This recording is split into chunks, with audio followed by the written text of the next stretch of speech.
Good afternoon, good afternoon, good morning, and good evening, Auto World. I'm Jamie Butters, Executive Editor of Automotive News. Welcome to this Automotive News Congress Conversation live stream from the New York Auto Show at the Jacob Javits Convention Center. We've had a few technical difficulties. Thank you for bearing with us, following us to whatever channel needed to be taken. We'll be talking about tariffs, affordability, and shopping trends, plus the new vehicles revealed at the show. This is a new tariff era in America. Though the auto industry has been somewhat shielded so far, the parts tariffs haven't taken effect, and USMCA compliant vehicles are only partially taxed. But the market's reacting. Prices are rising on average. Vehicles are being held at port sometimes rather than facing the import tariffs.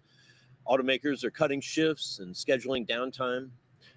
Then just this week, President Donald Trump suggested that he's looking to help the auto industry with a pause on the auto tariffs, to give manufacturers more time to adjust their sourcing.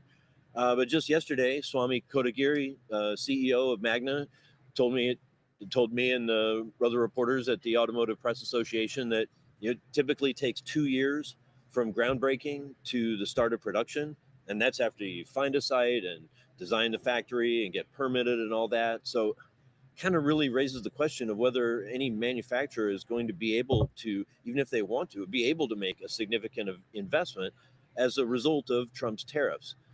Maybe that is the aim, maybe it's some other political objective. But for those in the industry, the disruption is just beginning. The show must go on. Automakers, suppliers, and dealers are all trying to figure out how to keep things going, avoid major missteps, and find a path forward.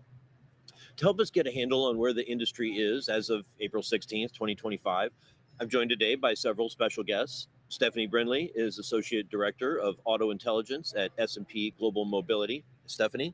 Hi, thanks for having me back on the show again. Appreciate you being here. Laura Perrotta is President of NJ Car, which represents auto dealers in New Jersey. Laura, welcome.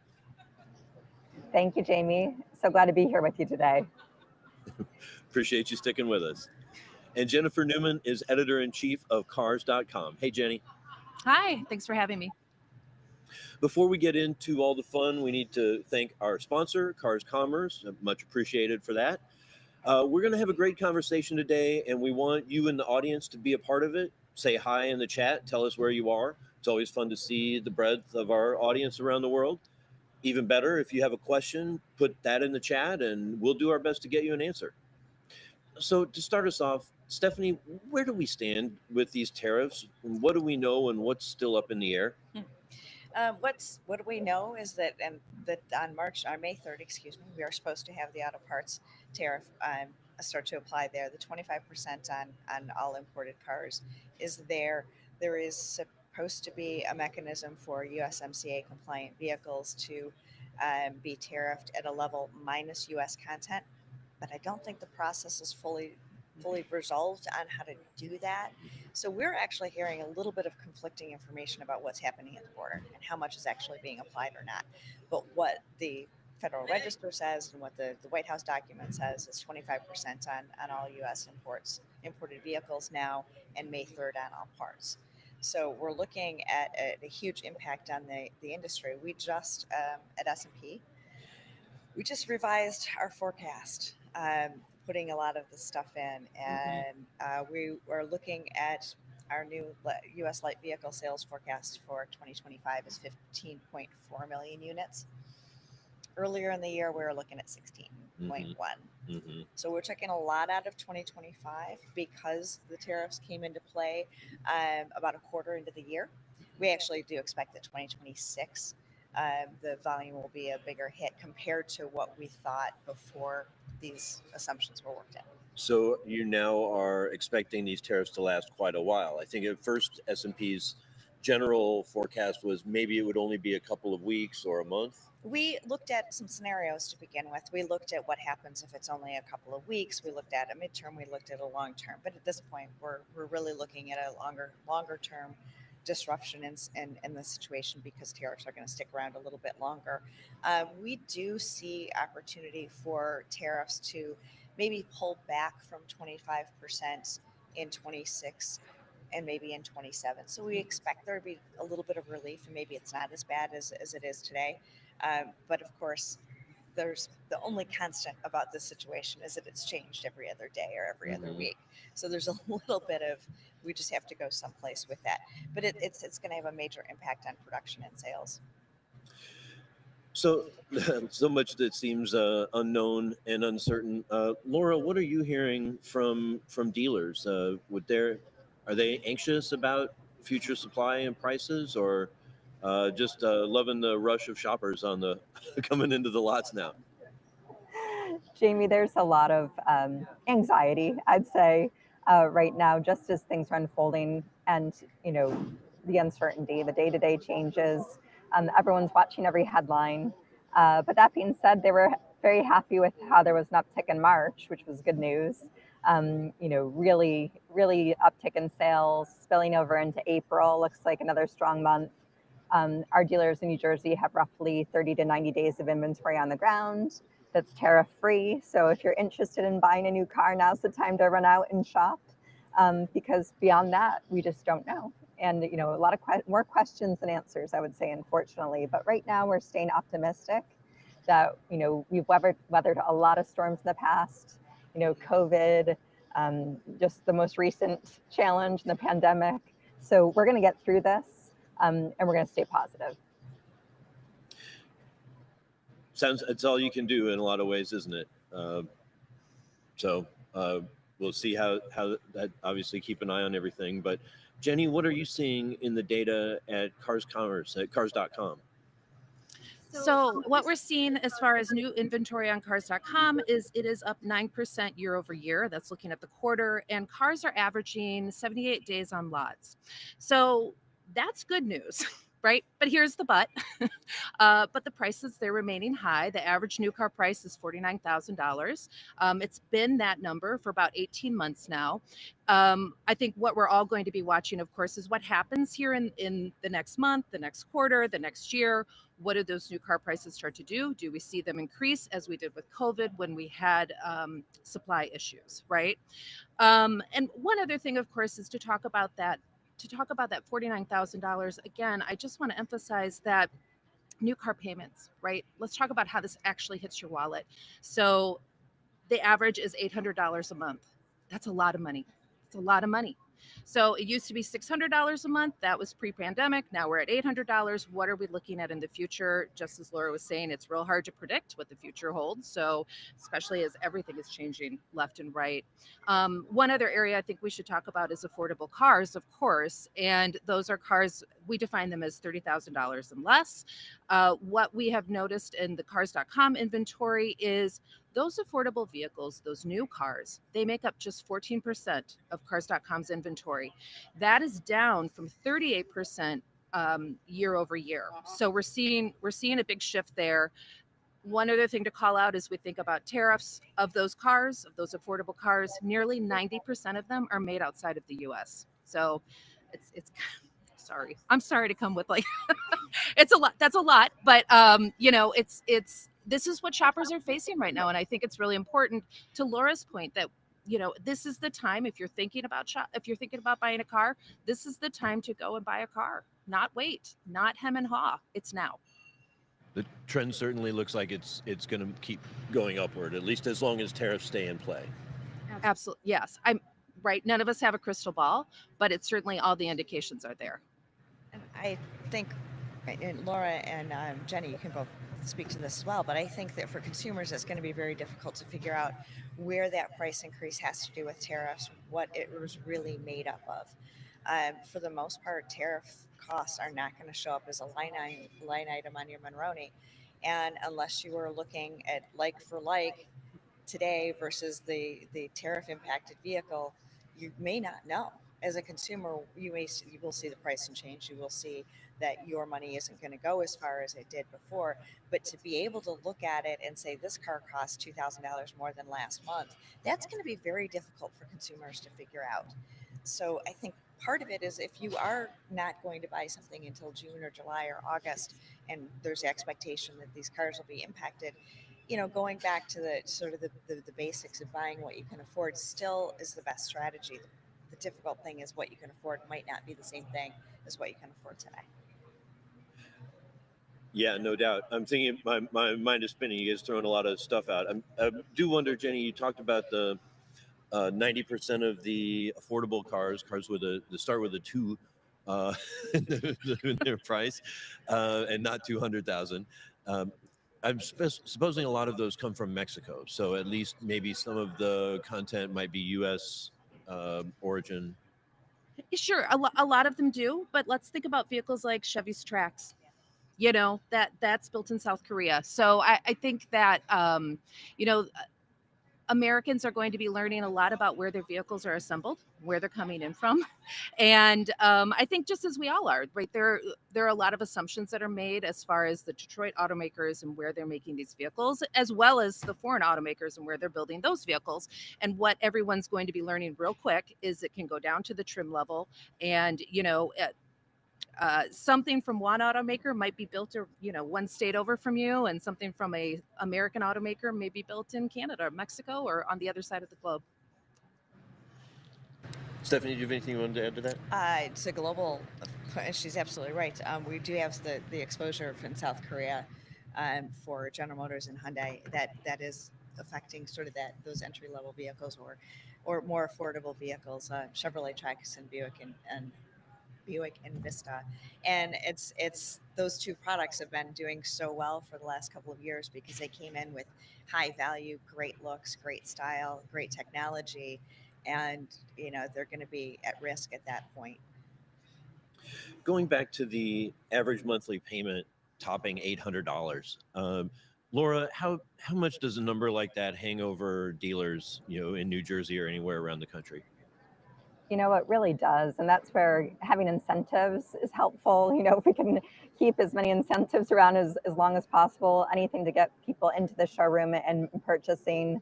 But yeah, monthly payments, it all comes down to what can I physically afford each month. It becomes a bigger and bigger chunk of their overall home budget. And people get strained. And it's almost just more about that dollar figure that they walk away with by month versus how long, and we're just seeing longer and longer loan terms, and interest rates are very high. So anything we can do with incentives and, making sure people get in vehicles they can afford. And then we have there's gonna be a ripple effect to the used market, of course.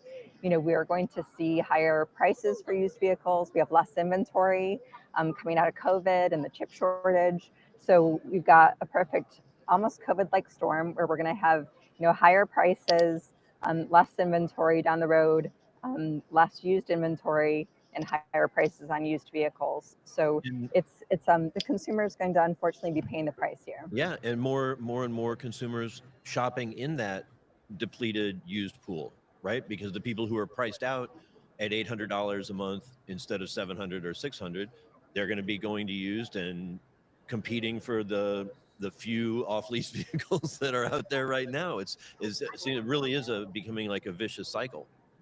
Absolutely, and I've heard of a few dealers calling up folks and saying, that Highlander I sold you a few years ago, would you be willing to trade it back into us? So it's already starting to happen where folks are looking at what are the hot vehicles that the customers want, and we've got to figure out how to get them in.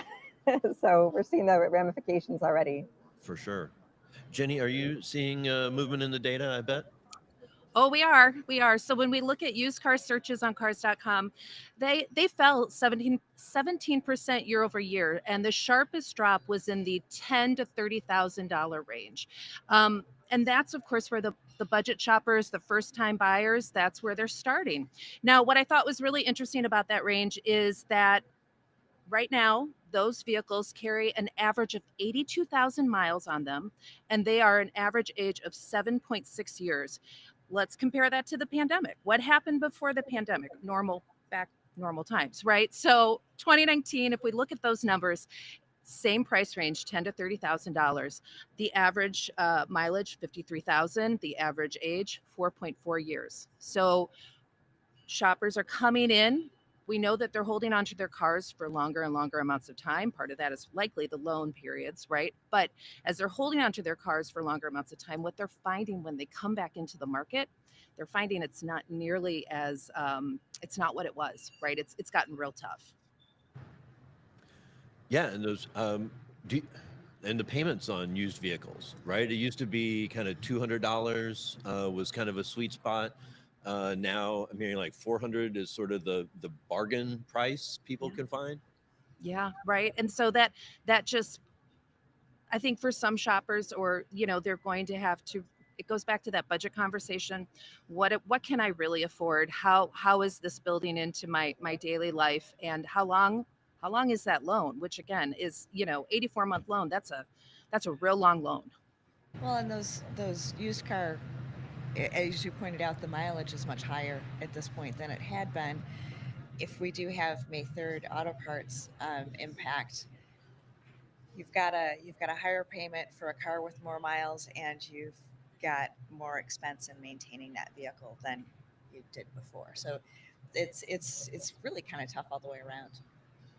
I don't want to say that out loud, but it is. It's really, with our numbers, and you mentioned Magna's conversation yesterday, um, and where he had said that this is the sort of the worse than COVID and the recession and a couple of other things that happened.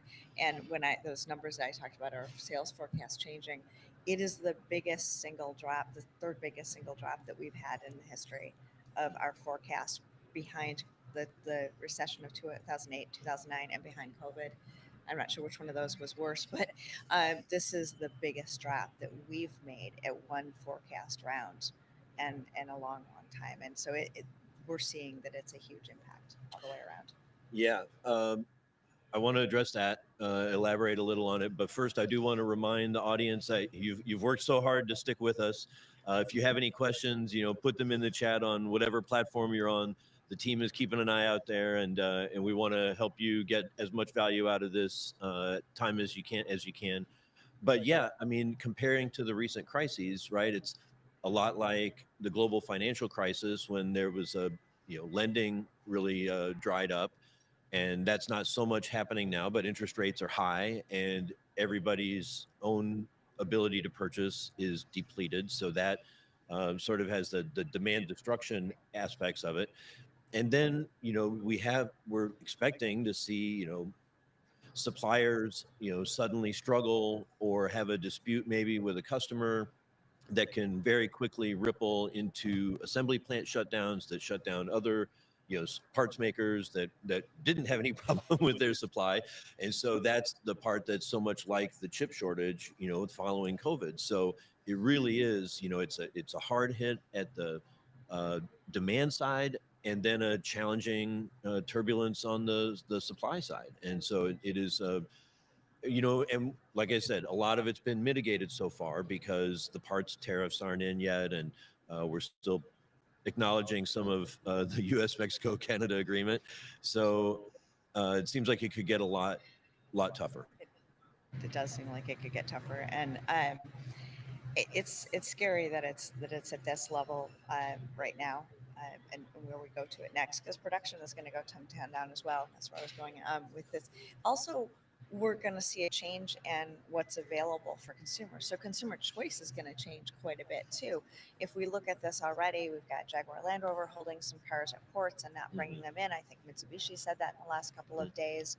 Infiniti QX50 and QX55, they paused U.S. production, or U.S. bound production of that vehicle, and are now looking at what they're going to do with that next.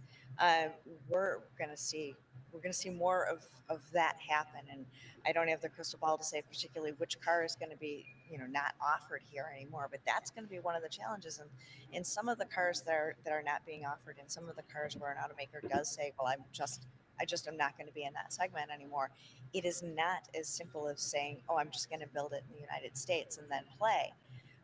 The volume and the scales of production and all of those things come into play to figure out if it does really make sense to build it in the US at that volume. Do you need a new plant? Can you put it in someplace else? A very complex environment. And I think part of it will be, we will see, lower choice for a while. for a couple of years until the industry kind of figures out how to work through this process again. Well, and we know the economic theory is if there's less competition, if there's less choice, the prices go up. It's back to your point about, maybe people won't see a tariff line item on their Monroney, but supply and demand is just, it's going to be there, whether it's because of the cost and they're just saying we need to charge you more to cover our costs, or hey, half of our competitors are out of the market, so we're going to raise prices because we can, and we can't sell as many vehicles as we used to, so we need to get more out of everything we sell. And do you raise the price on something that's not tariffed to help as an automaker is you're within your own showroom to help deal with something that is tariffed and maybe balance it around? There's going to be a lot of strategies that come through, and each automaker is going to make a decision that really works within their global footprint, within their showroom in the United States, and any number of things that come into play. Yeah, already we've seen some pretty interesting divergence of strategies. I mean, you listed a lot of the automakers that are constraining their supply, not bringing highly taxed vehicles into the U.S. market. At the same time, right, we've seen Ford and Stellantis actually cut their prices. I mean, they have big inventory, and maybe they don't know how long this tariff thing's going to last, but that's a really risky and interesting strategy. I mean, Hyundai is trying to go, steady as it goes with no change to MSRP and no change to their patterns of vehicles. I asked Jose Munoz just about an hour ago, are you the vehicles that are arriving at the ports now, are you holding them there? Or are you just paying the tariff and sending those along to your dealers? And that's what they're doing. He said no changes to the plans. And again, seems a little risky, but they want to have inventory, I guess. There's very little that's not extremely risky in this environment. It's a capital intensive industry that always carries a great level of risk, but right now it's incredibly heightened. Laura, what are you hearing from the dealers in New Jersey? Are they what do they want to hear from their brands? What do they think of the pricing strategies of the brands, for that they have to then sort of work with or deal with? I think it's all about open communication right now. The dealers want the manufacturers to be very open and transparent about how they're going to handle all this. And I think the OEMs are doing a great job, the manufacturers, with trying to keep the dealers looped in and confident, and let them know that it's a team effort. So I do think so far I haven't heard complaints. It's been a lot of meetings and conversations, and looking at how each vehicle will be impacted. There's so much analysis that still needs to be done, and what can they shift things to keep the costs down? We don't, I think everyone's trying to sort that out.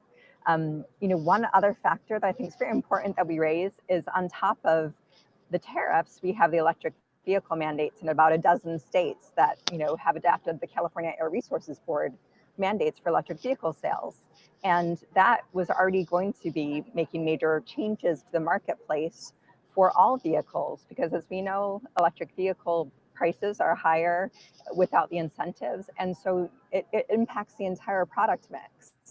So we have a perfect storm in the CARB states that have adopted these regulations. If we don't see relief, in New Jersey, we're doing analysis. If we stay on the course of having to, basically hit 43% electric vehicle sales in model year 2027, and then every year ticking up, we're going to see a massive cut to the vehicles that are being sold in New Jersey, just to balance the scales to make sure that the appropriate electric vehicle targets are being hit. There's going to be less ICE vehicles being allowed to be sold in the state of New Jersey and in New York and these other states.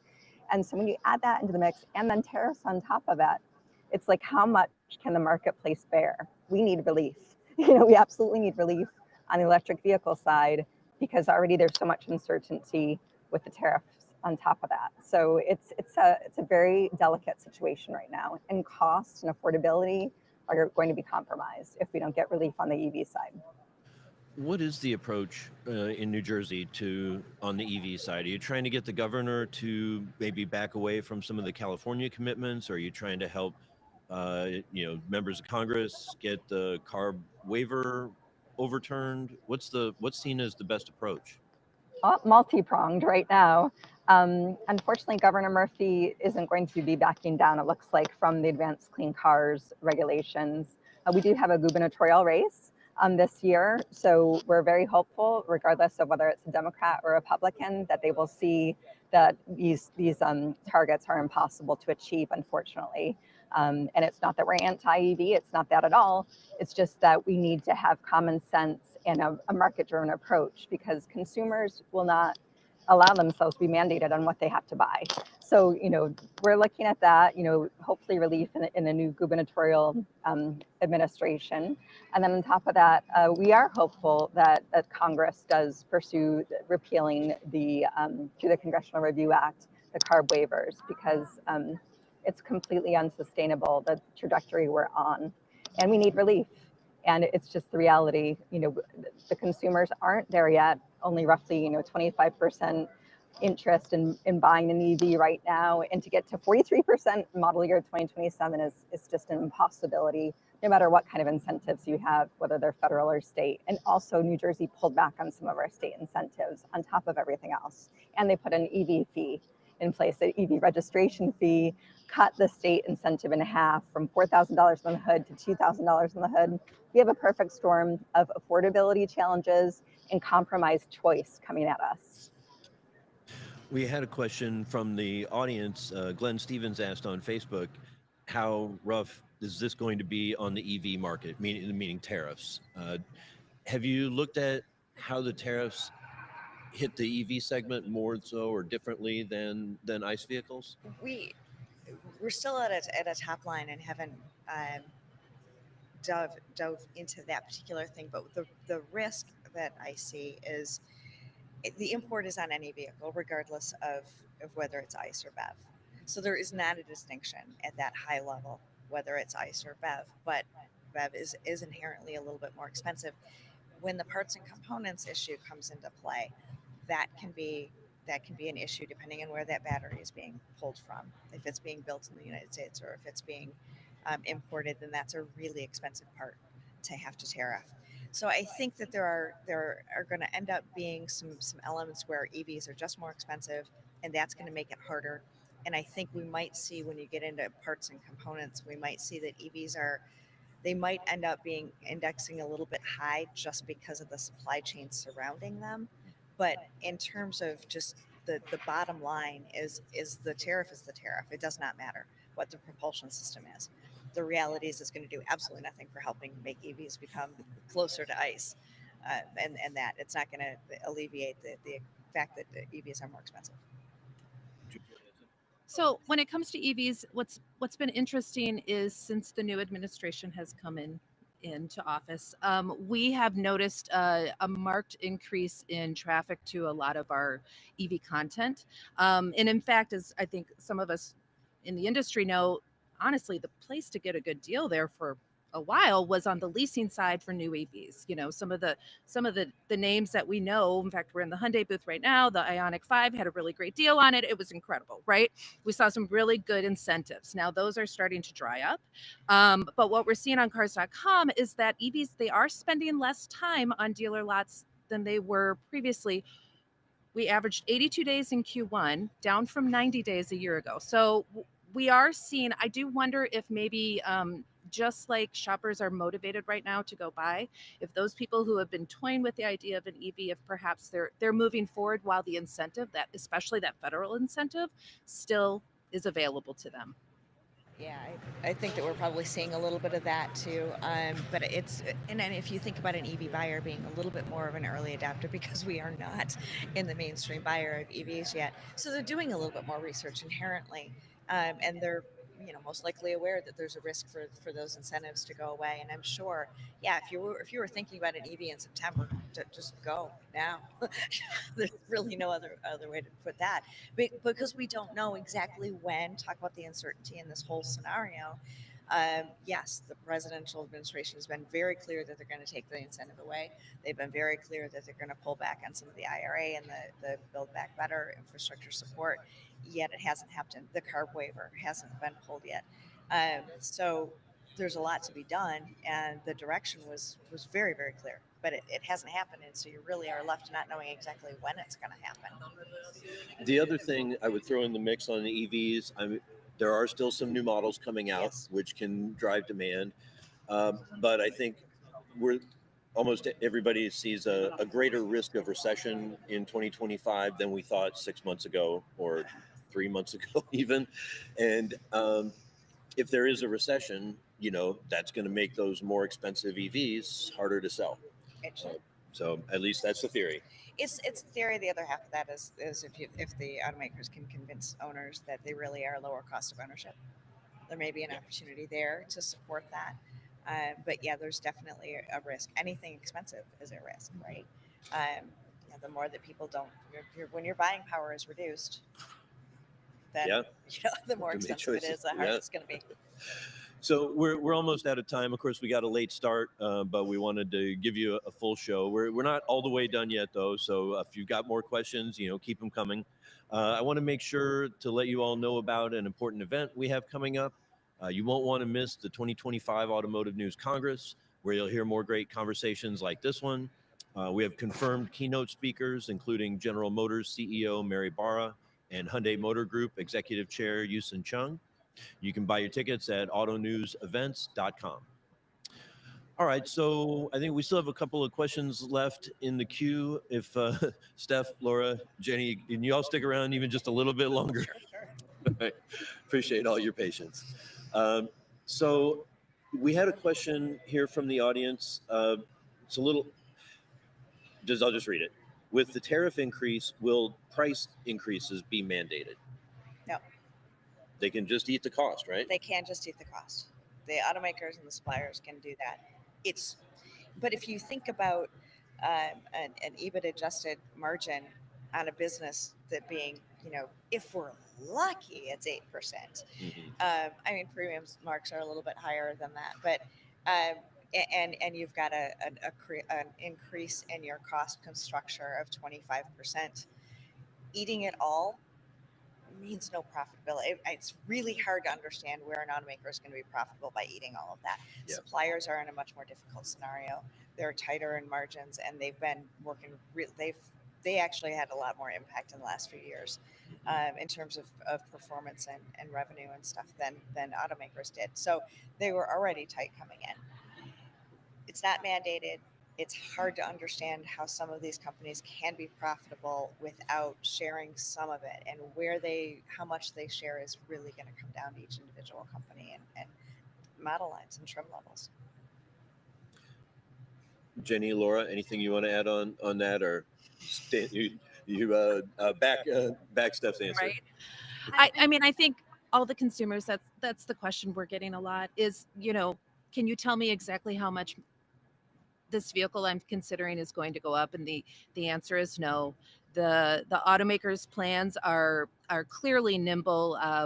There were industry leaders yesterday speaking about it. Tariffs, of course, were the hot topic, and it was just really interesting to me to hear automaker after automaker acknowledging the difficulty of the situation and how important it was to stay on their toes. Basically, what the plan that VW announced a few weeks ago.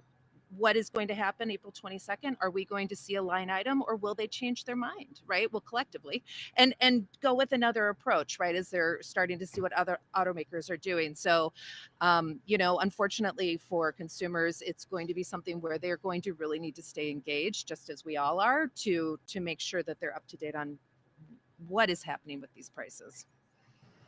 Yeah, we thought it was strange to see delivery charges, destination fees go from $300-$400 to $700, $800, $1,000. But if somebody starts putting a $5,000 destination fee on there, we're going to know something's up. Very true. We had another question from the audience digging in on the EV question.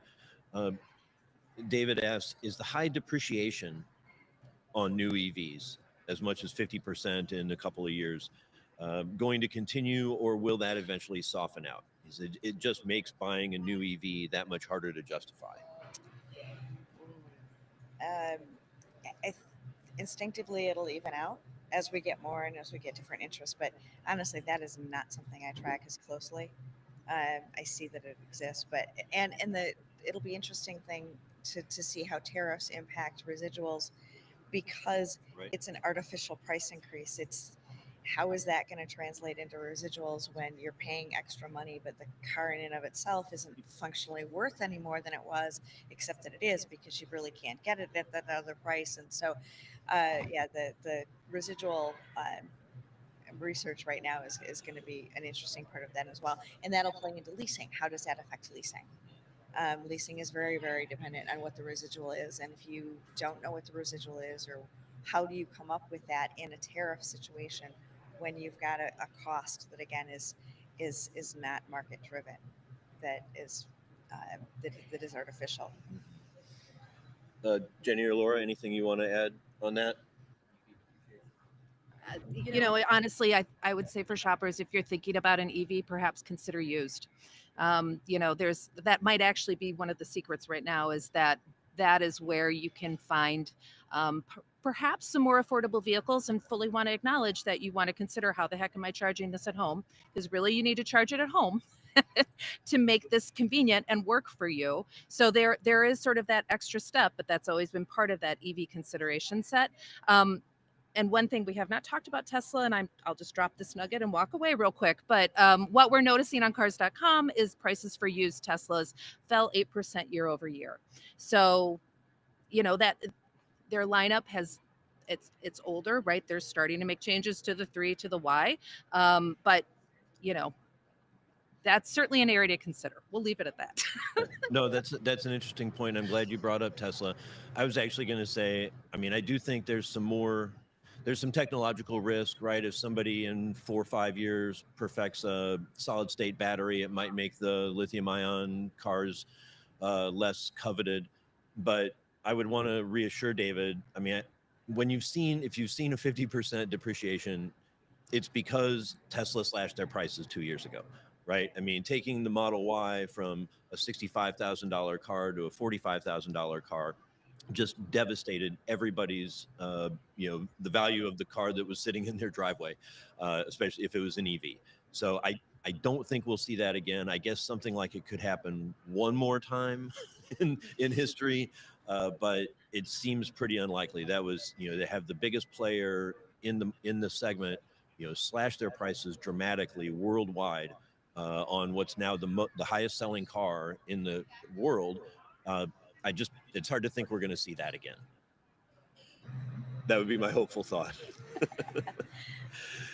All right. One thing I'll just add on electric vehicles in the used market, I was talking to some dealers this week, and they were saying that the technology is getting better at testing the life of the battery, going forward as the vehicle comes in on trade, and they think the technology is going to continue to get better. So maybe they'll be able to price those vehicles better into the future. As how long will their useful life be as second and third owners? So I do think maybe those might be positives too. That could be a game changer. All right.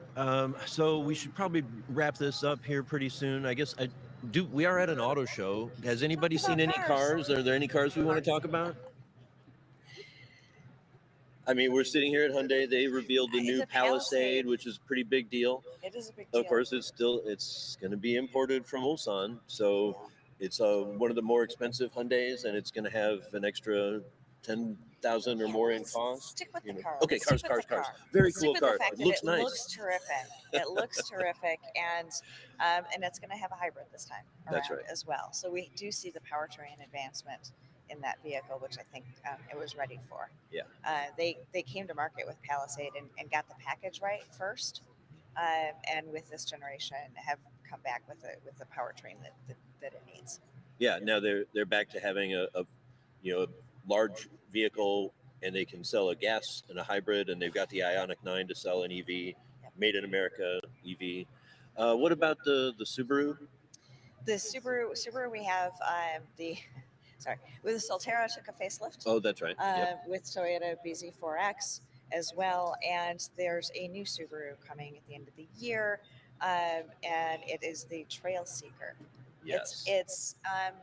It's a little bit bigger than Solterra, so you could almost think of it like Equinox versus Blazer, where the Blazer and the Equinox share a fundamental platform. Blazer's a little bit bigger. You can kind of think about it a little bit that way. The Trail Seeker will be produced by Subaru instead of being produced by Toyota as the Solterra is. So it's going to be produced by Subaru, but in a Japanese plant. So again, this is another product that's being imported. But Subaru is heavy on imported product in general, and in their press conference today and in their conversation, again, committed to the market, staying there. They didn't necessarily talk about what's going to happen to pricing, but they're certainly committed to remaining here. Subaru also has the new Outback. Yep. That's a pretty big vehicle for them. That's a pretty big vehicle for them.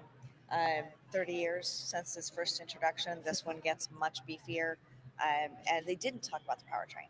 I was waiting for the powertrain, but it doesn't come until fall. So apparently, we don't need to know what kind of engine goes into it until then.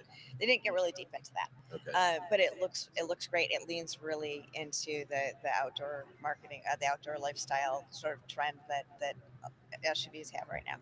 And we know these decisions, these product plans get made years in advance, but it feels very timely, right? As we now have, as you said, we have a president who's not a fan of EVs.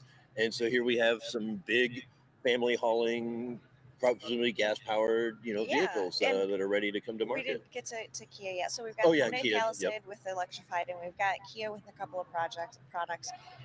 But actually, I think what we're seeing is a little bit reflective of the fact that to Laura's point earlier, consumers won't be mandated into what they buy, and the reality is that consumers still want a variety of powertrains. There's people still warming up to the idea of EV who haven't put a charger in their home yet, because to Jenny's point, if you don't have a charger at home, it's very difficult to work with. So what we're seeing here is less of that push to go EV over mandates and over regulations, and much more of a reaction and understanding that at the end of the day, the EV transition will be consumer led. And I think we're seeing that in the product lineups that are coming out this year. Anything you want to add? I would just point out that what we're also seeing is automakers really diversifying that lineup, right? So not only leaning hard on the EV as perhaps, we're still feeling the effect of that, but acknowledging, yes, let's offer this in a gas version. Let's lean into the hybrid as well, because that was very popular with consumers. We saw a big increase in hybrid purchasing last year. And so, it seems like they're getting the mix right. Now we've got to work through this tariff question, the pricing issues. So next challenge is right in front of us. Laura, any final thoughts from you? Yeah, I would just say that I'm excited to be here at the auto show. I always think there's so many great new products that are being introduced, and just getting to get out here and see all the vehicles and the people and the excitement. There's no place I'd rather be. And the greater New York auto dealers put a lot of time and energy into this. And I'm glad to see a lot of our New Jersey dealers here too. So it's a great show. And I think people should go out and buy a car today before all these things hit. We didn't run out of concepts. We had at least one concept here today too. Which was that? Genesis X Grand Equator.